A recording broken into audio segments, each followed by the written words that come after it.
Salut messieurs, ça va bien aujourd'hui? Ça va très bien. Louis, merci de te joindre à nous pour la recette. Tu nous fais sortir de notre zone de confort hein, aujourd'hui. Oui, parce que je voulais qu'on cuisine sur le barbecue, mais végétarien. Oui, alors on a un beau défi pour aujourd'hui. Moi, j'apprécie les défis de ce genre-là, mais je t'avoue que c'est un peu plus inconfortable pour nous autres, parce qu'on est habitué de faire de la viande hein, sur le barbecue. Absolument. Puis pas parce que j'aime pas la viande, là, mais, non, mais il y a des viandes que j'aime pas, puis je me suis dit, ben soyons tu sais, c'est l'été, on a des maraîchers un peu partout dans notre région. La viande, on ne sait pas toujours de où elle vient. On l'achète dans le supermarché, au supermarché, tout emballé, tout prêt. On a tué plein d'animaux qu'on n'a pas connus. Puis c'est moi, l'autonomie alimentaire régionale, j'aime ça. Alors, oui, le cochon, mais d'ici. Les poulets, ben si on pouvait avoir... Tu sais, on avait des abattoirs avant dans la région. Oui, puis chaque ferme faisait sa propre boucherie. Puis on a des règles aujourd'hui, puis avec la mondialisation. Alors, je trouve que, en tout cas, plus on peut cuisiner de façon autonome, mieux c'est. Le gibier, on le prend ici, hein, on tue nos orignaux. Absolument. Le lièvre, la perdrix, alors on a des oiseaux, des animaux. Je trouve que c'est vraiment une bonne raison de manger des légumes et des fruits. En fait, ils viennent de la région. Et les amis, on va boire régional aussi, bien sûr, avec la microbrasserie Chasse-Pêche. On va voyager au travers de cette bière-là. On va se diriger du côté de la Chine, un pays avec lequel tu es familier quand même. Tu as déjà voyagé. Comme bien du monde, là, je veux dire, bien des gens de la région, puis bien des gens dans le monde ont visité la Chine. C'est un pays magnifique à visiter. Mais j'aime bien le thé. Moi, je suis un buveur de thé. Ça tombe drôlement bien. Puis j'aime pas nécessairement la bière. Je suis pas très alcool. Non, mais justement, on est allé dans une bière plus thé, puisqu'elle est faite à base de... Ben, c'est la saison de vraiment curieux. C'est vraiment curieux. Puis on va retrouver aussi un beau petit côté agrume. C'est un thé qui amène beaucoup de belles saveurs. Hein? Une belle fraîcheur à la bière aussi. Donc, c'est estival vraiment comme bière. C'est vraiment une bière estivale. Et là, j'espère te satisfaire avec cette découverte-là.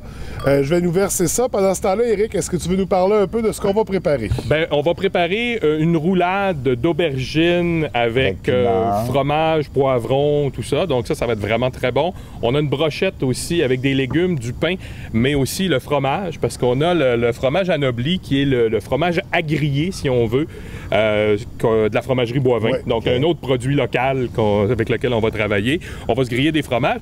Puis comme tu n'es pas un amateur de bière, tu vas y goûter, mais je pense pas que tu vas passer à travers la bouteille toi tout seul. Non. On a décidé de se faire une citronnade ou une limonade, finalement. Bonne idée, très bonne idée. Donc, vraiment maison. Et souvent, les gens achètent la limonade tout faite ou congelée ou ces choses-là, mais c'est tellement facile à faire maison qu'il n'y a pas de raison.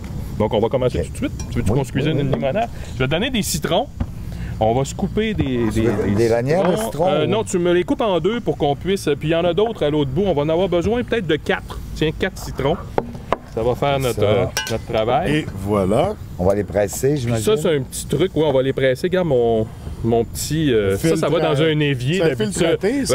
Ou pour le thé ou pour l'évier. C'est une belle idée. Puis moi, je m'en sers pour les citrons pour ramasser les pépins plutôt que de les avoir là, dans notre... Mais tu t'en resserres pas dans l'évier après. Non. Il ne sert que pour les citrons, effectivement. Oui, exactement.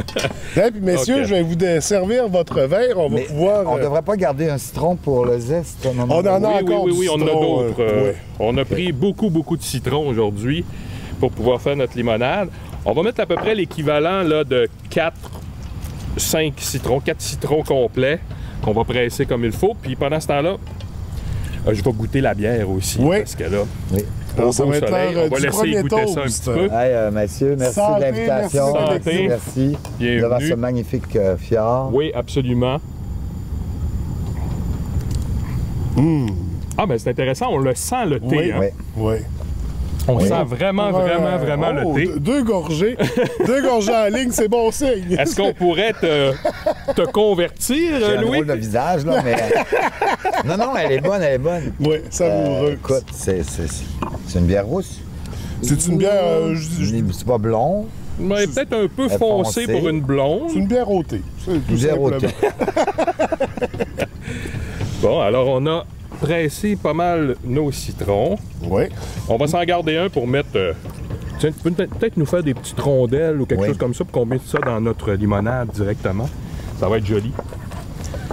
Alors, on a notre citron. Tu vois, on a quand même pas mal de citron. Est-ce que tu me donnerais Les glaçons, s'il te plaît, François. Bien sûr. Ils sont dans le sac de plastique. En dessous de la bière. Hey Louis, toi l'été, c'est une période. Je pourrais placer. Verse-moi donc une glace dans Tu veux une glace dans ta bière? Ah oui, quand je prends de la bière, quelquefois. Oui. Ça m'arrive quand même de prendre de la bière.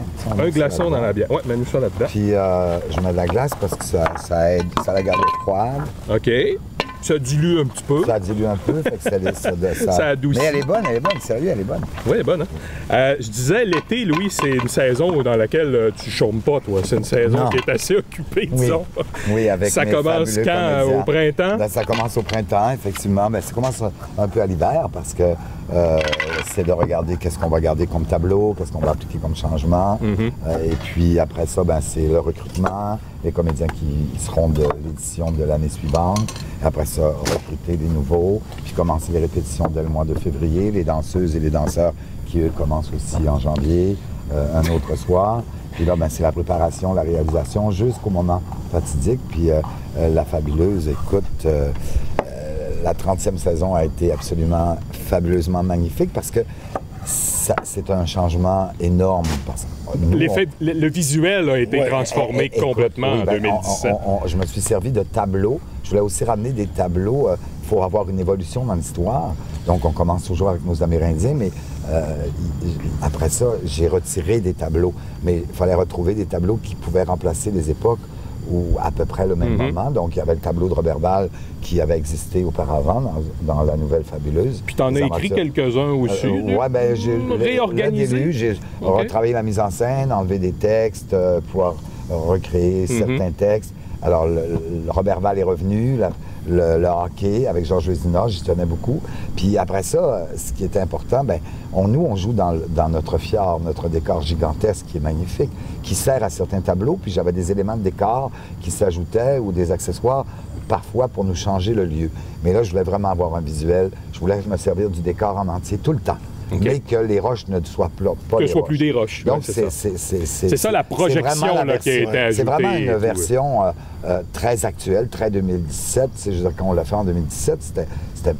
Et de voir, parce qu'il y a beaucoup de compagnies qui font de la projection, mais souvent c'est sur des édifices ou des choses comme ça. Mais là, nous, on a un décor en 3D, donc cette compagnie-là a travaillé très, très, très fort. Puis j'allais dire 2.0, mais on est plus que 2.0 dans la fabuleuse. On est à pas mal de... Donc, encore une autre innovation, puis cette innovation-là demandait énormément d'argent, d'investissement, et tu sais jamais comment le public va réagir. C'est sûr. C'est eux ça a qui bien ont fonctionné. Et ça a été vous avez eu raison, fabuleux, oui, ça a été magique. Écoute, pour finir notre limonade, ça c'est un sirop simple, on met autant d'eau que de sucre, on fait chauffer ça un peu, le sucre fond, ça évite que notre sucre se retrouve tout dans le fond de notre limonade. C'est sucré.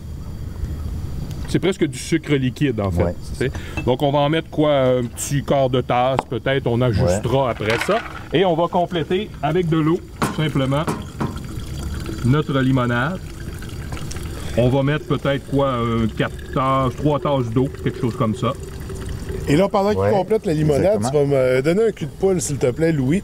Je vous ai préparé des poivrons. Oui, le petit, ça va être parfait. J'ai préparé des poivrons dans lesquels on va rajouter de l'huile d'olive. On va devoir les faire griller, puis après ça, on va faire des juliennes avec. Donc, on met un peu d'huile d'olive, sel, poivre. Oui. Je vais nous brasser ça. Je vais te trouver un verre pour te vider de la limonade. On va préparer notre marinade pour ça, puis on va être prêt à déjà mettre nos choses sur le barbecue. C'est parfait.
Hey, messieurs, les poivrons grillés, ça va être déjà bon. On va les laisser reposer un peu. Ils vont continuer à attendrir. Pendant ce temps-là, on va préparer aubergines, puis on va commencer nos brochettes. Hein, puis la vinaigrette. La vinaigrette, on a conservé l'huile d'olive, c'est le poivre dans lequel on a fait tremper les poivrons. On va partir de ça pour notre vinaigrette. Puis moi, je vais me prendre du zeste de citron que je vais mettre directement dedans. Oui, pourquoi pas. Pendant ce temps-là, Louis, je vais nous préparer de l'ail avec de l'ail de Petit Saguenay. Oh, de région encore. Région toujours. Et là, il faut se faire des tranches d'aubergine. On va regarder ce que ça donne. Et là, on rappelle toujours les consignes de sécurité avec la mandoline. On n'est jamais trop prudent avec une mandoline. Jamais. C'est vraiment très dangereux. On a déjà expérimenté la coupure de doigts, tout le monde. Là, on a juste oublié le couteau pour le zeste, mais ça fait... oui, ça va, ça. Oui, ça fait du beau zeste, ça. Et c'est pour faire... donner de la saveur à nos ingrédients aussi. Fait que c'est pas grave d'y aller grossièrement. Tiens. Ça nous fait des belles tranches d'aubergine. Est-ce que c'est suffisamment... Je pense qu'on va On va se les attendrir un petit peu sur le barbecue aussi, je crois. Parce que tu vois, c'est raide un petit peu là, pour rouler. Tu pourrais même, peut-être même les tremper dans la vinaigrette. Ben oui, on pourrait peut-être les passer par là. Oui, c'est ça. Et là, qui dit vinaigrette... Mais ça me prend un peu le jus de citron. Ça me prendra peut-être un peu plus d'huile. Oui, il manque un peu d'huile. Fais attention à notre huile. Liquide, tu pourrais rajouter un peu de bière aussi à l'intérieur. On va aller rechercher nos saveurs, faire le lien. Tu penses? Oh, je ne pense pas, je le sais. Très bon. Oui. C'est vrai? On est convaincus de ça. Ah oui. Mais là, OK, je vais acheter... combien je vais en mettre de cette bière-là? Vas-y, au goût. Mais quand même, pour que ça vaille la peine, là. J'en ai mis. T'as l'air... le zeste de citron. T'as l'air sceptique, Louis. Je cuisine pas avec de la bière. Non, c'est sûr que c'est pas dans tes habitudes, mais écoute, on l'a essayé. Nous, la bière, on commence à être bon là-dedans. Ouais. Puis j'en avais goûté plusieurs. On commence à en avoir goûté plusieurs, puis en même temps, on l'a utilisé dans plusieurs circonstances et vraiment, ça fait... La plupart du temps, c'est surprenant qu'on réussit. On part avec un produit de qualité aussi. Là. Les bières de la Chasse-Paine sont très savoureuses. Regarde, ça nous donne c'est de la région, c'est intéressant. C'est un produit. Puis sérieux, celle au thé, qui s'appelle, dis-moi le nom. Saison de Wulong. Oui. Puis comme on disait au début, tu sais, t'es pas un amateur de bière. On remarque que moi non plus, je suis pas un grand amateur de bière. L'ail, est-ce qu'on a mis l'ail? Est-ce qu'on en veut plus? Oui, on a mis de l'ail. En vinaigrette, ça devrait être pas mal, ça. Oui, non. Une autre gousse d'ail? OK. Allez-y, messieurs, je vous fais confiance. On pourrait pas mettre un peu d'épices là-dedans, là. Si on mettait une feuille de laurier. Feuille de laurier, oui. Oui, absolument. Laisse-toi aller, on a des fines herbes là, qui sont là. Il y a un petit peu de... L'origan. Il y a de l'origan. Un peu d'origan, ça serait Oui, ça va être bon aussi, ça. Un petit peu d'origan, un petit peu de thym. De laurier. Pas trop de thym, moi je suis pas un maniaque de thym, mais une petite pincée. Ça. Vas-y. On ne mettra pas de coriandre. Les aubergines, je vais les sortir. Grossièrement, l'important c'est la saveur. C'est ça. On voulait simplement les ramollir. C'est un barbecue quand même. Ben oui. Les morceaux non, on ne soit pas Sa Majesté la Reine. Là. Puis encore, je pense qu'elle pourrait s'asseoir à notre table sans problème. Ah oui, absolument. C'est quelque chose de très intéressant. D'abord, elle découvrirait notre fromage, notre bière. Oui. Hey, parlant de fromage, je vais tailler le anobli. Tiens, Louis. Pourquoi je t'appelle Louis? Louis, c'est mon invité. On n'a pas le même size, mais... Non, tout à fait. Je peux goûter, hein? Oh oui. Ben oui, il faut goûter. Puis moi, je vais tailler du pain parce qu'on va mettre des cubes de pain dans notre brochette. OK. Puis moi... qu'est-ce qu'on nous reste à tailler pour notre... Ça va nous prendre d'autres poivrons. Tu vas peut-être trouver ça bizarre, mais... Oui, vas-y, Louis. Tu sais, une vinaigrette, je trouve toujours que c'est très acidulé, puis c'est âcre. Tu mettrais un peu de sucre? J'ajoute normalement toujours un petit peu de sirop d'érable, mais là... Mon petit sirop... mais très peu. Tiens, vas-y. Pour enlever ce petit goût acidulé, hein. C'est une très bonne idée, puis ça va permettre aussi de bien griller les aliments. Ça. Puis, tu sais, quand c'est sucré un peu, ça grille toujours mieux. C'est parfait. Ben, mon pain, c'est beau. Qu'est-ce qu'il nous reste à couper pour les brochettes, là? Je suis en train de préparer... Ah, de l'oignon. De l'oignon? Des quartiers d'oignon. Pas trop gros. Oignon régulier ou oignon rouge? Oignon moi, je préférerais l'oignon rouge, moi. Ça va vraiment de la belle couleur. Oui. D'accord avec moi? Oui. Bon, alors, la vinaigrette, c'est pas mal ça. Super belle. Parfait. Ben écoute, on va pouvoir envoyer... encore plus. Oui, goûte-y bien avec le pain, là. Puis peut-être qu'on pourrait mettre tout de suite dedans le fromage, poivron. C'est bon? Oui? OK. Louis, est-ce que tu as peur de te salir les mains, toi, dans la Pas en tout. Bon, ben je t'invite à plonger les deux mains directement dedans. Non, mais ça fait bien avec le... Avec le fouet. OK, nos oignons, ben, on les défait un peu, là. Il faut les mettre sur une brochette. Donc, il faut que ça soit facile à travailler. Puis là, tu sais, il y a notre fabuleuse pendant l'été, puis il y a celle que l'on vit à l'automne. Tu sais, oui, quand les bateaux de croisière arrivent. Exactement, ces grands bateaux, hein, qui sont très actuels, mais il faut dire qu'on a eu les croisières à une autre époque dans notre région quand même. On a même reçu, ben là c'est l'été, mais on a déjà reçu cette saison, parce qu'on a quelques bateaux qui viennent aussi pendant le printemps et l'été. Oui, absolument. Et j'ai une dame qui avait 80, elle m'a dit, dans les 80 avancés, qui m'a dit, vous savez, monsieur, j'ai fait mon voyage de noces ici, dans les années 40, en bateau. Ah oui? Elle dit, c'était un grand bateau blanc, je crois que c'était le Tadoussac. Ah, OK. Et en 2000, et cet été, elle est revenue pour assister à revoir la région. Elle dit ça a beaucoup changé naturellement. Hein? On sait bien oui. En 40-50 ans, là, ça a changé pas mal. C'est bon? Ben, écoute... Et ça, c'est magique. Puis tu sais, mes comédiens, là, je le dirai jamais assez, ça. C'est incroyable, tu sais, ces gens-là qui font ce travail bénévole de venir le matin pour animer sur le quai. Et puis oui, parce que ça, la fabuleuse, il y a la fabuleuse, mais les mêmes comédiens vont jouer dans la fabuleuse en anglais après, dans la fabuleuse en français. Exactement. Mais ils accueillent les touristes. C'est ça, puis je bénéficie aussi d'une école de danse, hein, l'Académie de danse, parce que les danseuses nous viennent d'une école de danse dans un programme art-études. Eux, ça leur permet de jouer l'après-midi parce qu'ils ont travaillé puis ils font quand même leurs études le matin. Et tout ça bénévolement, là. Tout ce monde-là est bénévole. Là. Oui. Et c'est du temps, là, parce que sur le quai, c'est beau, on anime, mais c'est pas juste de porter un costume, c'est pas juste de les accueillir. On offre des produits de la région ici. On a nos tartes au bleuet, on a le jus de bleuet, on a la tire d'érable. Et ça a rapporté au fil des ans, parce que, écoute, le Saguenay a été nommé plusieurs fois déjà. 4 fois le meilleur port d'accueil au monde. C'est quand même impressionnant, ça, parce qu'on sait, il y en a des centaines de ports qui accueillent les bateaux de croisière dans le monde. Puis il y a des grandes villes aussi. Des grandes villes, des destinations très oui, je pense que la dernière fois qu'on a gagné le prix, on était en compétition avec Dubaï, Hong Kong. Et quand même. Mais nécessairement, c'est un prix mondial. Oui, mais c'est quand même impressionnant de voir les noms de ces grandes villes. Exactement. Juste pour revenir un peu à la recette, François, tu es en train de couper quoi? Je suis en train d'essayer de couper.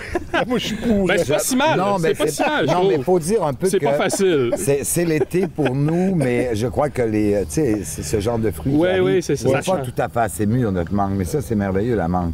Mais là, est-ce qu'elle va s'en aller sur le barbecue? Oui, c'est ça. On va la griller éventuellement. On va la mettre avec ça. Fait que ça, on la place dans... On va la mettre là-dedans. On va monter nos... On va manger un morceau. Bonne idée. Parce que là, on a fait tremper, nous, des petites brochettes de bois. Là, je vais enlever l'eau, d'ailleurs, là-dedans. Voilà. Alors, on a fait tremper nos brochettes de bois pour pouvoir monter les brochettes. Donc, on va tout simplement assembler ces brochettes-là. On va les mettre au grill. Puis, on va tailler aussi là, nos poivrons et nos aubergines pour faire notre roulé. Oui, comment vont nos aubergines? Hein? Ben écoute, c'est prêt. Puis, une fois, regarde, tu vois, là, ça va être le fun à rouler. Oui, absolument. Fait qu'on roule ça tantôt. D'accord.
Fait que... Oui. Nos brochettes sont prêtes. C'est magnifique. Puis, il faut varier parce qu'on m'a critiqué un peu là, en me disant tu ne ferais pas pareil. Ben oui, pain, piment, fromage, oignon, mangue. Parfait. Mais là, on peut recommencer avec le pain, on recommence avec d'autres choses. Il faut mélanger dans le fois. Oui, tu as toujours été un original, oui. On va en profiter. Fait que moi, je vais mettre ça sur le grill. Variété. Puis en attendant, je vais te pousser les poivrons que je viens de trancher et je te donne ça. Il y a nos aubergines qu'on a passées au barbecue. Et puis là, on va rouler ça, mettre un peu de fromage. Un peu de pesto. Un peu de basilic. De basilic, oui. Pendant ce temps-là, on aurait pu utiliser du basilic frais. Oui. Mais on a une préparation ici parce que notre ami François a oublié un peu le basilic frais. Fait que on avait dit qu'on le dirait pas. Est-ce qu'on avait dit ça? Non, c'est je l'assure. On est créatif, mais on a toujours des solutions. Non, mais c'est correct. C'est du basilic frais qui a été mélangé à l'huile d'olive, empoté par une compagnie quelconque, puis vendu au supermarché. Mais c'est fait au Canada. Dans la région, vendu dans la région. Mais c'est fait au Canada. Ben, j'ai un peu de fromage. Un peu de fromage. Est-ce qu'on remet un peu de poivre, de sel et de poivre là-dedans? Non? Oui, non? Poivre. Poivre, c'est poivre. Et là, étant donné que je trouvais qu'il n'y avait pas beaucoup de fromage dans notre recette, je nous ai préparé des gros morceaux de fromage à griller qu'on va remettre dans notre huile, dans notre vinaigrette finalement qu'on s'était préparé. Okay. Vous voyez, il s'agit de rouler, là. Il faut rouler. Oui, puis je t'ai apporté des petites brochettes qu'on a fait tremper, histoire de pouvoir faire tenir tout ça. Là. Oui. Passer ça bord en bord. Les légumes et les brochettes, il faut faire attention, hein, ça grille très rapidement. Le fromage grille aussi rapidement. Donc, faut pas... ah oui, c'est 2 minutes de chaque côté. Faut être délicat là, sur le grillage. Mais ça va donner vraiment quelque chose de très Ça dépend de ceux qui aiment manger saignant, médium ou bien cuit. Donc, on peut faire des brochettes de fromage saignant. Oui. C'est bon. D'ailleurs, j'en ai qui saignent ici. On va pouvoir mettre sur le grill. Ça se roule bien quand même. Oui, ça va quand même assez bien. Parce qu'à la base, l'aubergine, on nous avait dit il fallait pas la mettre nécessairement sur le... Oui, c'est ça. On avait trouvé la recette. Sur le barbecue, il fallait la faire un peu dans un bouillon chaud pour la faire ramollir, mais on l'a mis le placé sur je l'ai mis sur le barbecue avec un petit peu d'huile. Ça marche super bien. Ça ramollit un peu notre aubergine. Ça va nous permettre de la rouler comme il faut. Et le fromage anobli, ce qui est intéressant, c'est que c'est un fromage qui grille, tu vois, gars. Il grille avant de fondre. Ah. Donc, ça nous donne un résultat intéressant pour la brochette. Là. Donc, la cuisson des brochettes achève. Éric, je vais te rapprocher les beaux gros morceaux de fromage. Oh, merci beaucoup. Ouais, ça, je vais attendre d'avoir fini nos brochettes parce que ça va demander une supervision constante, cette histoire-là. Et là, est-ce qu'on peut se permettre de faire un toast quand même? Oui, absolument. On va en faire 2, moi. Ah oui? Santé, Louis, merci d'être là. Merci beaucoup.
Alors messieurs, je viens de sortir nos brochettes, c'est vraiment pas long, hein? C'est 2 minutes de chaque côté, maximum, faut surveiller vraiment parce que ça brûle.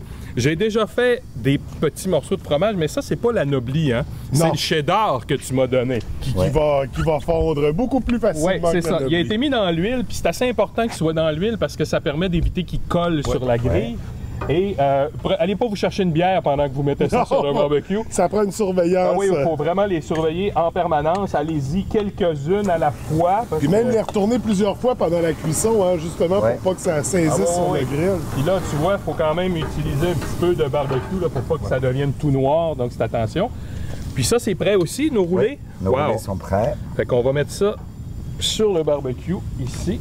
Pas trop longtemps non plus, juste le temps de faire fondre le fromage. Juste pour faire fondre un petit peu le fromage qui est à l'intérieur, puis nous faire griller tout ça. Donc, on commence à voir... écoutez... Une belle assiette, pour le défi que tu nous as lancé, je trouve qu'on s'en tire pas mal, moi. J'ai hâte de goûter à ça aussi, moi. Je pense que notre défi est relevé. Absolument. Regarde, c'est beau. Je ne sais pas si c'est bon, mais c'est beau. C'est sûrement bon. C'est sûr que c'est beau. C'est sûr. Ben, on va vérifier si c'est bon. Okay, on plonge. Plonge. Moi, je vais prendre un petit bout de brochette ici. Moi, je vais prendre un petit couteau bleu. Oui, vas-y. Je vais goûter au petit fromage, là. Alors... Moi aussi, j'ai un bout de brochette. Le fromage, ça marche. Moi, je vais avec le roulé. La brochette est approuvée. Puis le fromage, c'est intéressant parce que c'est du cheddar, c'est pas un fromage qu'habituellement on fait griller sur le barbecue. Mais ça m'a l'air excellent. La brochette. En fait, là, à partir de maintenant, on parle qu'en onomatopée. Hein, un peu plus capable de prononcer. Mais là, il reste le rouleau. Une trame préenregistrée. Comment est l'aubergine? Comment est l'aubergine? Très délicieuse. Écoute, je vais vérifier moi aussi, je vais être sûr. Mais là, moi, je m'excuse les gars, mais la brochette, là? Oui, c'est vraiment très bon, hein? Et ce qui est intéressant, c'est que même si on retrouve, tu sais, du fromage un peu partout, les légumes un peu partout, ça goûte pas la même chose. Non. C'est vraiment différent, le mélange des légumes. Puis on a quand même les protéines qu'on retrouve, même si on n'a pas de viande. Je trouve que l'été, souvent, on mange beaucoup. Hein? On mange puis on est lourd. T'as raison. Puis là, on se fait ça là, un après-midi pour un 5 à 7. Puis après, on n'a pas besoin de penser au souper parce que ça satisfait tout le monde. Absolument. Merci, Louis. Hey. Merci de nous avoir obligés à cuisiner VG. Ben, j'espère que ça va vous donner l'idée. Oui, ça nous donne le goût de le refaire. Avec des assiettes comme ça, n'importe quand. Exactement. Puis merci d'être venu avec nous cuisiner. Ça me fait plaisir. On se revoit bientôt. Ah oui. Santé.